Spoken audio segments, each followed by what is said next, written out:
A fórmula da Coca-Cola é guardada a 7 chaves, mas pesquisas indicam que algumas substâncias da bebida podem até provocar câncer. Além disso, falhas no processo de fabricação podem ter provocado danos irreversíveis em quem consumiu a bebida. Há 13 anos, andar é difícil, trabalhar impossível. A intoxicação por veneno de rato deixou sequelas definitivas. Os músculos de Wilson sofrem espasmos a todo momento. Eu tenho movimentos involuntários, não sei a hora, eu caio para frente ou para trás. Já aconteceu de você ir pro chão? Várias vezes. Na rua? Na rua algumas. Ele tenta segurar, mas se emociona ao falar do momento em que teve boca, esôfago e estômago queimados por Coca-Cola. Sobrevivo através de ajuda de 3 amigos, 4 colegas. Não vou chorar, não vou.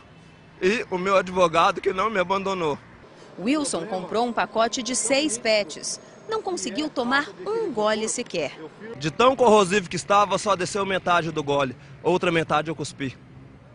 E já senti um gosto de sangue aqui dentro. Comuniquei com a empresa não me deu socorro médico. Eu procurei um médico que me deu o diagnóstico que eu tive naquele exato momento uma intoxicação exógena. No dia seguinte, um funcionário da Coca-Cola esteve na casa dele e levou 2 garrafas, que a empresa diz que foram destruídas. Outras foram encaminhadas à justiça. Mas aí ele guardou a que tem a prova mais chocante da contaminação.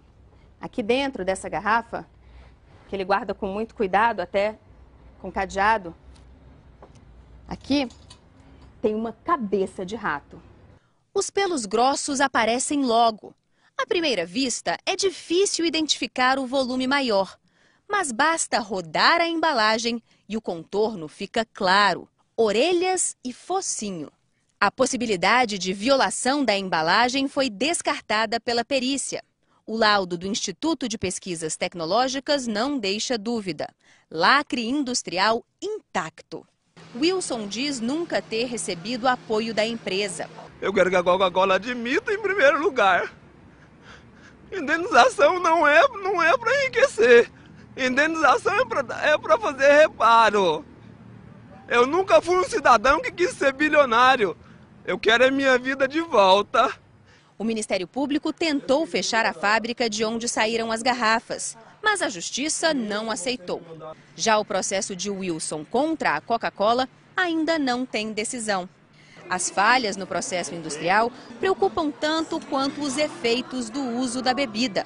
Foi detectado uma quantidade exagerada do corante caramelo, na realidade 4-metil-imidazol, que é um produto que dá cor e também dá sabor para as bebidas. Esse produto, em maior quantidade, já foi considerado como potencialmente cancerígeno. O caramelo 4, por exemplo, usado para dar essa coloração, está relacionado a câncer de pulmão, esôfago e sangue. Nós, brasileiros, temos um motivo a mais para preocupação. É que o mesmo refrigerante vendido aqui tem 67 vezes mais caramelo 4 que a Coca-Cola, vendida na Califórnia, nos Estados Unidos. Lá, a redução da substância cancerígena foi imposta por lei, consequência de pesquisa do Centro pela Ciência de Interesse Público. O diretor, Michael Jacobson, explica que o corante deveria ser retirado pela indústria, já que representa uma ameaça à saúde. Por aqui, as letras pequenininhas admitem a presença da substância na fórmula. Mas falta informação importante para o consumidor. No mínimo, deveria ser informado para o consumidor a quantidade de caramelo 4 e algum tipo de alerta em relação ao risco à saúde, ao risco de desenvolver câncer, caso a quantidade exceda o limite. Mas, com certeza, se lá fora existem produtos com menor quantidade, aqui no Brasil deveria ser produzido em menor quantidade também.